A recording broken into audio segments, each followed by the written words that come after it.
las agresiones con ácido, principalmente en contra de mujeres. Yesenia, ¿cómo estás? Muy bien, gracias. Ayer hacíamos justamente un recuento en la primera entrega de este reportaje especial en el que hablábamos de los casos más sonados. No decimos que son los únicos que han habido, lo repetimos.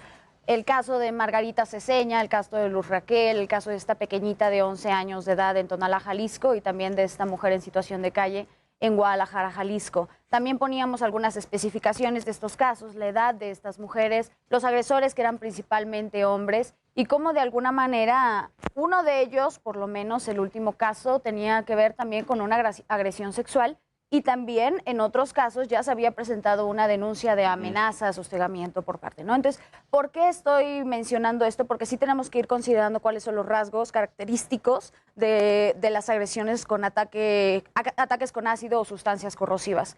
Ahora, en esta segunda parte del reportaje especial, presentamos el trabajo legislativo que se está haciendo, pero también la voz de todas las partes que influyen para una legislación correcta que sea para beneficio de las víctimas.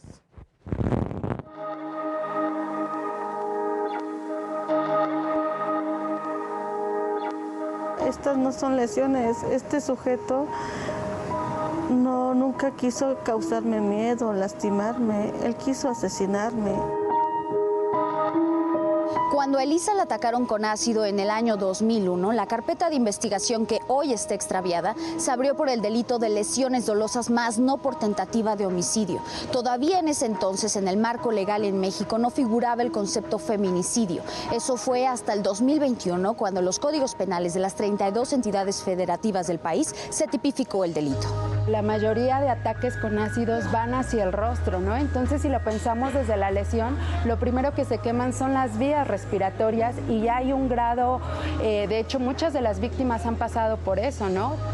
Su vida peligra precisamente porque lo que está comprometido son sus vías respiratorias. Entonces, sí hay una intención de aniquilar a la persona, ¿no?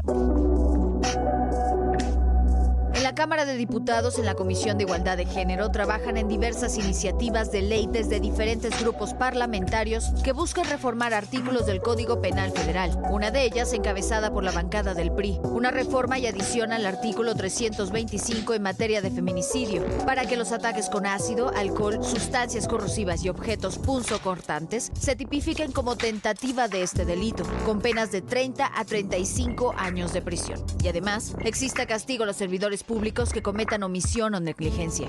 Algo que hemos visto y que duele es que las víctimas han sufrido agresiones previas, ¿no? Amenazas previas. Y que llega con un servidor público y pide protección y la protección no la toman en cuenta o le dicen que sí se la dan, pero no es cierto, en los hechos no se la dan. Entonces estamos buscando que el servidor público que no le haya brindado protección a esta víctima ya de algún ataque corrosivo, también sea pues llevado a la justicia con 3 a 9 años de prisión. Otro proyecto de ley lo promueven las bancadas de Morena, PAN, PRD, PT, Partido Verde y Movimiento Ciudadano, en el que se busca adicionar 5 párrafos al artículo 294 del Código Penal Federal en materia de lesiones, para aplicar penas de 5 a 8 años de prisión a los agresores y aumentarlas un tercio más si el daño se ocasiona en cara, cuello, brazos, manos o si llegasen a afectar la funcionalidad de los órganos sexuales. Como lo estamos planteando en la iniciativa, es simplemente un daño que se ejerce sobre una persona con alguna sustancia corrosiva y se pide que la pena se duplique cuando se ejerce en contra de una mujer.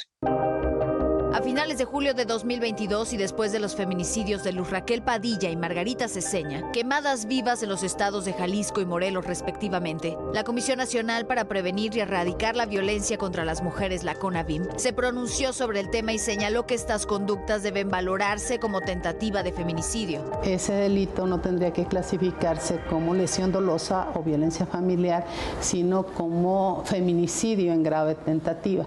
¿Qué implica eso? Implica prisión preventiva para el agresor. Otro punto que señalan víctimas y especialistas es que estos ataques quebrantan el proyecto de vida de una mujer, su derecho a ser libres, a sentirse seguras, a trabajar, a vivir con salud. Para la ONU, el feminicidio es el grado máximo de violencia contra las mujeres. Sin embargo, lesiones como la tentativa de feminicidio equiparan a eso, porque lo que se pretende es sacar del espacio público a las mujeres, ¿no? Justo de negarlas al espacio privado y con ello fracturar el proyecto de vida.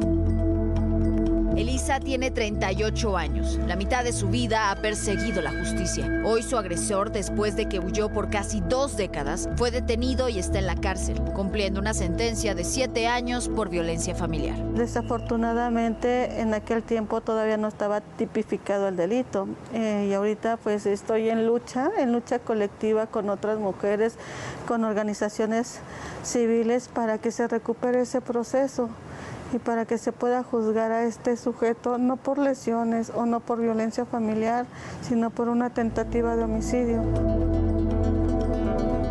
En el mundo se calcula que al año se producen al menos 1.500 agresiones con alcohol y sustancias corrosivas. Más del 80% de las víctimas son mujeres y los casos en América Latina son cada vez más frecuentes. De acuerdo con estimaciones de la organización Acid Survivors Trust International, la cual se especializa en el tema y trabaja de manera estrecha con la Organización de las Naciones Unidas. Mientras tanto, en México, diputadas se comprometen a darle prioridad al tema y llegar a un acuerdo de ley antes que concluya el segundo periodo ordinario de sesiones que dará inicio en septiembre de 2022. Porque en el próximo periodo es una prioridad.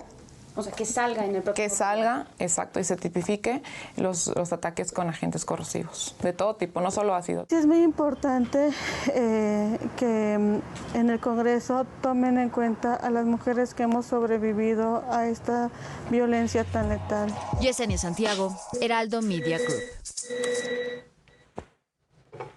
Bien, en ese sentido, lo importante dentro de cualquier legislación, yo creería que es garantizar, primero que nada, la prevención, la sanción y la reparación del daño. Yo, perdóname, pero creo que teniendo una sanción adecuada, entonces vas a prevenir muchísimo que pase esto, ¿no? O sea, si creen que va a haber la impunidad que siempre ha habido en todos los casos, pues entonces se va a seguir haciendo. Y es el ¿no? mismo mal en muchos tipos de delitos. Por eso está con nosotros el abogado Miguel Ortiz, está esta mañana aquí para hablar precisamente de estos casos, de esta legislación y a mí me quedó la duda, ¿es posible retipificar un delito como en el caso de quién es la señora que estaba, la que presentaste en el reportaje, que quiere que a su agresor, sí. que hoy está Colalba. preso, Elisa? ¿En ese caso es posible, abogado? Muchas gracias por el espacio. Miguel. Gracias por la invitación, Paulina. Estamos ante una conducta muy sensible que trasciende la parte física y lastima la parte emocional, psicológica, social, económica y laboral de la víctima.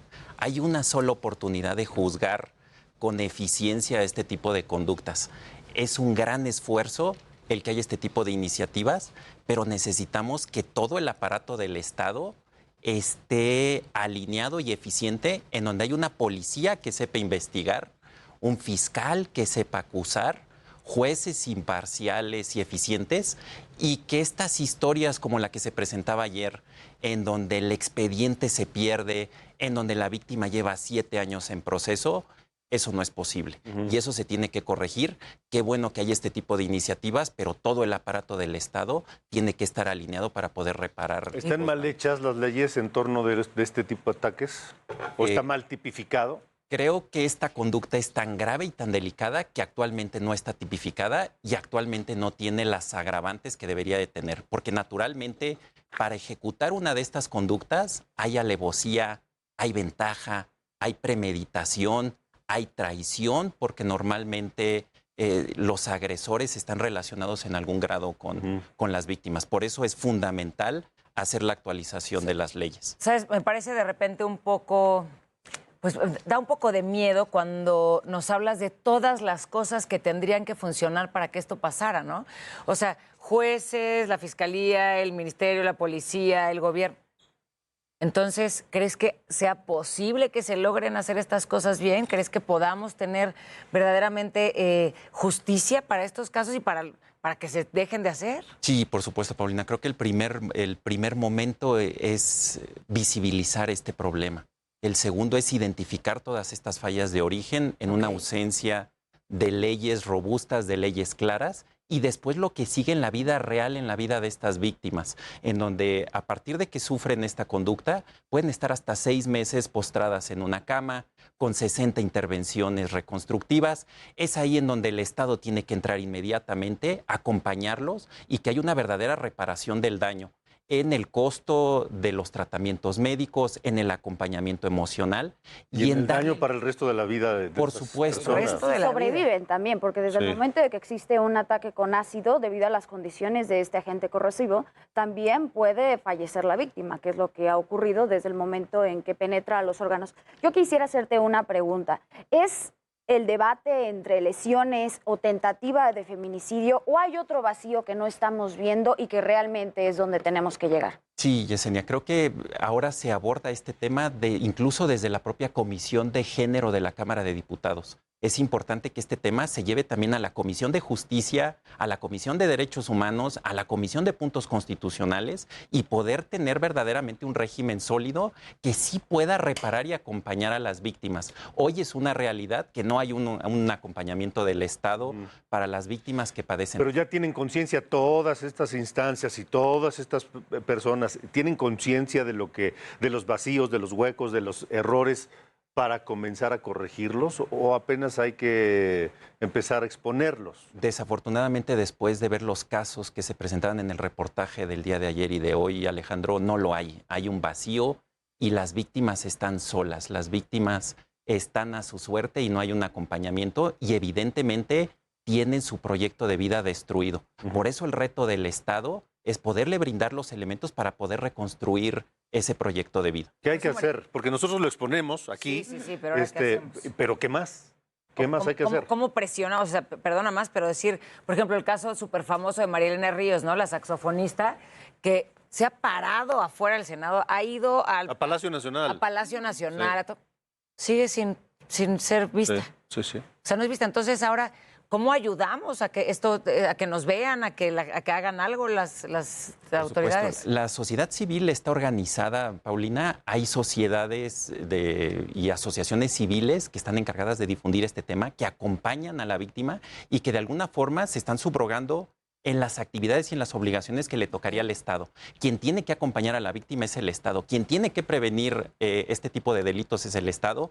Desde el diseño de los programas educativos, son estos los temas que sí deben de estar incluidos para poder identificar visos de violencia en una relación y poder acompañar a la víctima. ¿Qué se tiene que hacer? Fortalecer las instituciones del Estado, poder acompañar a las víctimas y algo muy importante, que haya un protocolo claro de acceso a los recursos de apoyo a las víctimas. Es una realidad que después de vivir este tipo de conductas, las víctimas ahora se enfrentan a un nuevo calvario en el cual no hay claro un acceso a los mecanismos de apoyo y de reparación del daño. Pues no dejaremos el tema. $1 millón de pesos por víctima para la reparación del daño. De menos tratándose de salud y físicamente. Bueno, exacto, yo quería decirte de salud, imagínate todo lo demás, sí, pero no lo vamos a dejar.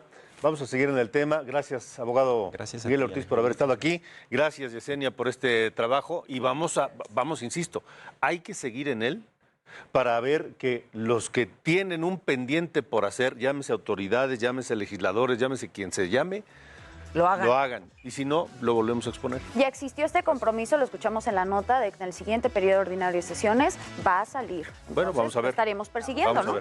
Lo vamos a estar persiguiendo. Muy bien. Gracias.